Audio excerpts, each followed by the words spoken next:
म्हणजे मी निघाले आता घरून आणि नेहमीचाच लुक आहे खरं तर. पण मागच्या व्लॉगमध्ये मी जसं तुम्हाला सांगितलं की माझ्या मैत्रिणी चालल्या आहेत पॉंडिचेरीला आणि त्यांना सरप्राईज द्यायला मी पण चालले आहे. So let's go. आता निघाले मी, 10 वाजताची फ्लाईट आहे. एअरपोर्टवर जाऊया, बघू. चला प्रवास दाखवते. सो फ्रेंड्स, आजच्या व्हिडिओमध्ये ना मी तुम्हाला फर्स्ट टाइम ट्रॅव्हलर्ससाठीच्या पण काही बेसिक टिप्स सांगणार आहेत ज्या मी काही वेळा जे ट्रॅव्हल केले त्यातून शिकले आहे. तर सगळ्यात मेन गोष्ट जी मी आत्ता या वेळेला रिअलाईज केली ती म्हणजे जर विलेपार्ले स्टेशनला उतरूनच रिक्षाने गेलं ना तर सगळ्यात सोपं पडतं आणि स्पेशली जर तुमच्याकडे एक बॅग वगैरे असेल तर. कारण अन्यथा मी करायचं असं की कुर्ला किंवा बँड्राला उतरून मग टॅक्सी किंवा ऑटो करायचे आणि त्यात खूप पैसे जायचे. पण जसं की तुम्ही बघू शकता आत्ता तरी 23 दिसत आहेत, पण मला अगदी T1च्या एअरपोर्टपर्यंत ड्रॉप करेपर्यंत साधारण 30 रुपयांमध्ये मी पोहोचले होते. त्याच्यामुळे ऑटो बेस्ट ऑप्शन. तिकडे पोहोचल्यावरच इतका सुंदर सनराईज बघितला, म्हटलं वा, आजच्या दिवसाची सुरुवात छान झाली आहे. आतमध्ये जाताना आता अलीकडे DG यात्राची जी सोय आहे तो ॲप तुम्ही घेऊन त्यामध्ये जर तुमचा काय म्हणतात बोर्डिंग पास जर इनपुट दिले त्याचे आणि तर तो स्कॅन करून तुम्हाला ना लगेच एंट्री घेता येते. पण अन्यथा पण वीकडेजमध्ये नॉर्मल एंट्रीला पण इतकी गर्दी नसते. तिथे तुम्हाला दाखवायचा असतो तुमचा बोर्डिंग पास जो तुम्ही वेब चेक इन करताना मिळवू शकता आणि एखादा आय डीमध्ये काय काय चालतं हे तुम्ही ते पॉज करून बघू शकता. आतमध्ये गेल्यावरती तुम्हाला जर बॅग ठेवायची असेल तर बॅग ड्रॉपचं सेक्शन असतं जे तुम्हाला आत्ता समोर दिसतंय. तिथे तुम्ही जाऊन तुमची बॅग दाखवायची. ती बॅग साधारण 15 किलोपर्यंतच असायला हवी आणि तुम्हाला जर प्लेनमध्ये घेऊन जायची असेल तर ती 7 किलोच्या आसपास असली तरी चालते. सिक्युरिटी चेक इनचं पण सांगते, पण आधी मेन भाग बघा. कुठला बसले, चेक इन केलं, बॅग ठेवून दिली आणि आता वाट बघते की हे लोक कधी येत आहेत आणि मग त्यांना सरप्राईज देते. पण त्यांच्यापेक्षा तर मलाच वाट बघावी लागते जास्त. मला कंटाळा आला आहे. बघूया. सोपी होती प्रोसेस. माझी एकच बॅग असल्यामुळे काय एवढं वेळ पण नाही लागला आणि ऑन टाईम दिसतंय सध्या तरी. पण लेट्स सी. गंमत आहे का, प्रेसिताचा फोन आला होता. ती आहे बाहेर, मी शाणे सारखं मी आतमध्ये येऊन बसले आणि दीक्षिता मॅडम ॲज युज्युअल लेट आहेत. त्या काही अजून आलेल्या नाही आहेत आणि प्रेसिता बिचारी त्यांची वाट बघत उभी आहे बाहेर. तरी मी तिला सांगते तुझा ना म्हटलं चल एक तर एकीला तर सरप्राईज देऊ. मला कंटाळा आला, मला जायचं, मला गेट नंबर वगैरे सगळं माहिती आहे. मला फुकटचं थांबायला लागलं इकडे. बघूया आता येते का. आणि मी तेव्हा वाट बघत बसलेले ना तेव्हा हे कपल मला हे दिसलं. हे काकांना त्यातले ती बॅग घेऊन छान व्हिडिओ बनवत होते. आता अलीकडे अनेक जण व्हिडिओ बनवतात, मी सुद्धा बनवते. पण त्यांचा आणि त्यांची वाईफ होती सो तो इनोसन्स जो होता तो मला फार छान वाटला. म्हणून मी त्यांच्या नकळतच ही व्हिडिओ क्लिप शूट केली आणि मग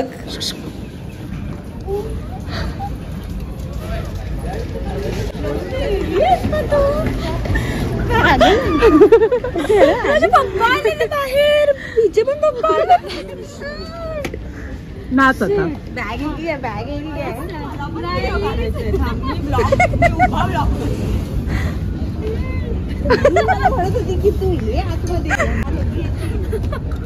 आणि थांबलेली थांबलो तो बोलायलाच बॅग आणली आहेस का? झालं माझं सगळं. तू येतेस?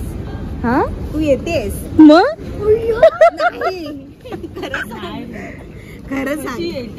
आली असेल कसला आयडी?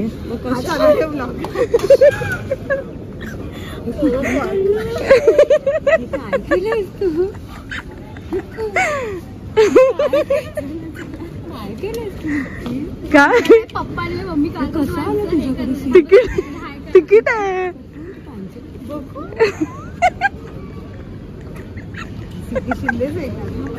आणि अजून एक मला विंडो मिळाली.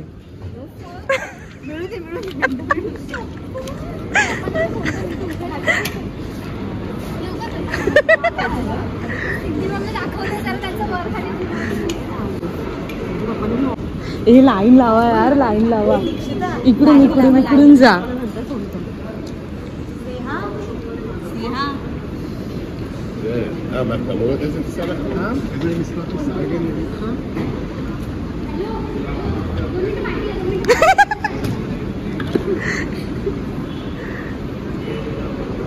कुठे हे बघा सरप्राईज बघा. कुठे माझे पप्पा ते बोलतील कोण, माझे पप्पा बोलतील कोण, कोणाला हाय करायला आता बोलतील ते.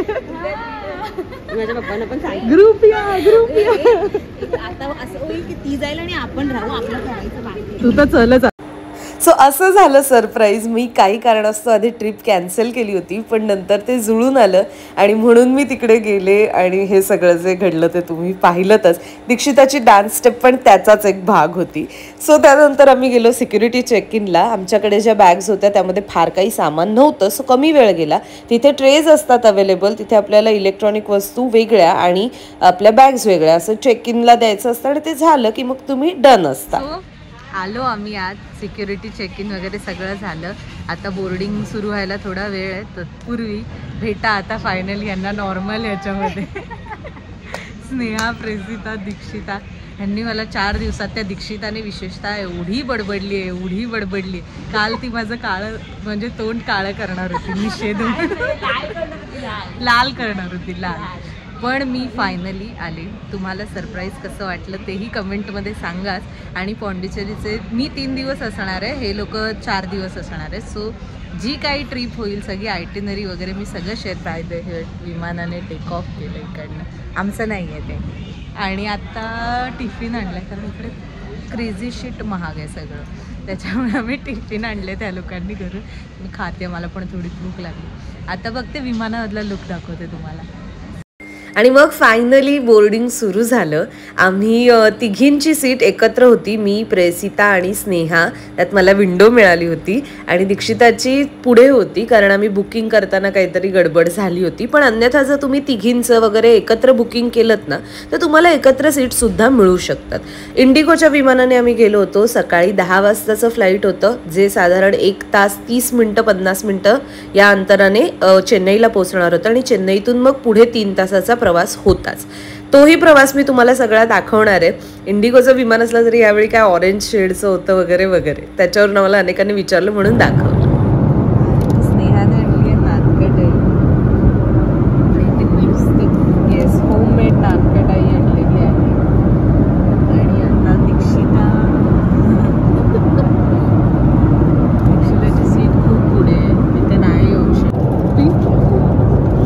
कसं आहे विमानातलं पाणी.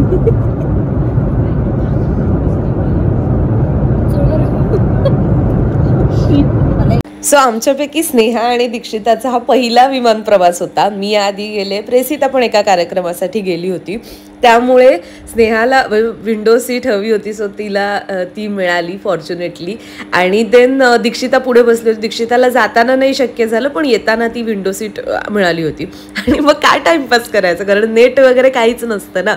सो आम्ही म्हटलं चला जरा हाताची रंगरंगोटी करूया म्हणून नेलपेंट लावत मस्तपैकी छान छान व्हिज्युअल्स बघत आम्ही एन्जॉय केलं. मध्ये खायचं पण होतं. खाताना ना स्नेहा कासुर्डेने सगळ्यात भारी नाश्ता आणला होता, नानकटाई, होममेड नानकटाई आणि हे चिप्स वगैरे असं काय काय. आणि दीक्षितानं पुढे बसलेले, आम्ही तिला ते चिप्स द्यायला वगैरे पण गेलेलो पुढे. सो आणि बाय द वे ही एक टिप म्हणजे ना, प्रेसिताला एकूण दोन्ही वेळेला टेक ऑफला आणि लँडिंगला ना कानाला खूप दडे बसतात अचानक. सो तिला खूप त्रास झाला, स्नेहाला पण तसाच त्रास झाला. सो तुमच्याकडे जर कॉटन बड्स किंवा एक साधारण ब्लूटूथ चांगलेवाले असतील ना तर ते थोडे कानात घालून ठेवायचे, जेणेकरून जास्त ते हवेचा दाब जसा बदलतो तर त्यानुसार ते कानाला दडे बसण्याचा प्रॉब्लेम होणार नाही.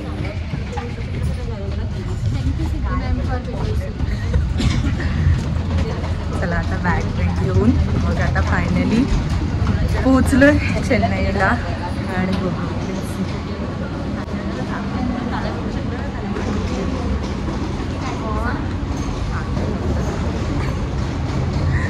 माझा स्वतःचा सुद्धा चेन्नई एअरपोर्टला येण्याचा हा पहिलाच अनुभव होता. आणि चेन्नई एअरपोर्ट ना मला बाकी मुंबई आणि दिल्लीपेक्षा दोन्हीपेक्षाही खूप शांत आणि एक चिल वाई बसलेलं वाटलं.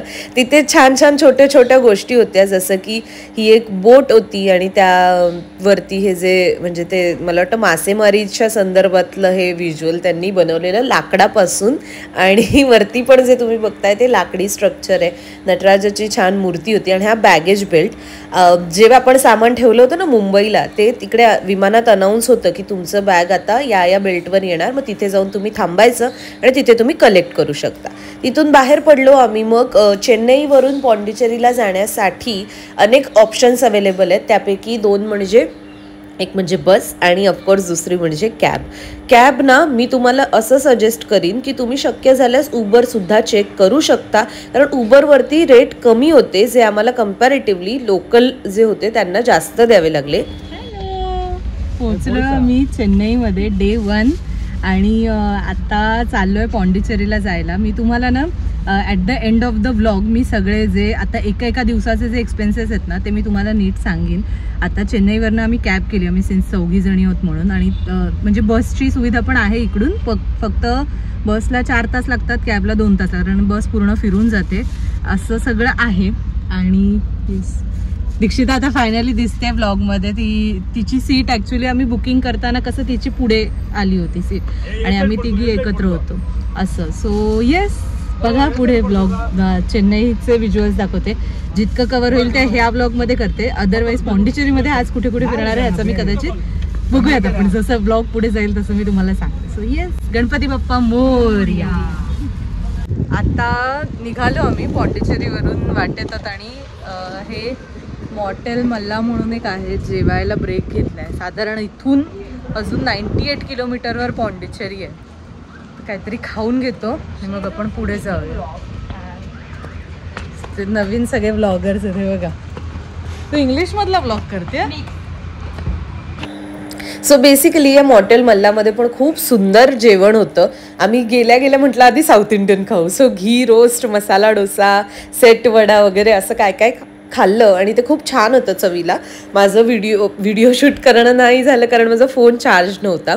सो बेसिकली आता मी तुम्हाला एक खर्चाचा बेसिक आढावा देते की फ्लाईट तिकीट आम्हाला पडलं होतं 3000 रुपयांमध्ये विथ एव्हरीथिंग, टॅक्स, GST, कारण आम्ही 2 महिन्याआधी बुक केलं होतं. त्यानंतर बेसिक तिकीट, ट्रेनचं, रिक्षा वगैरे मी तुम्हाला सांगितलं. आणि मग त्या व्यतिरिक्त ही जी कॅब केली होती तिचं कॉस्ट होतं 3600 रुपये, जे चौघींमध्ये डिवाईड केलं होतं. सो त्यानुसार 900 रुपये पर हेड या खर्चाने. आणि जे खाल्लं वगैरे ते तर 500-600 रुपये त्याच्यातच आवरलेलं.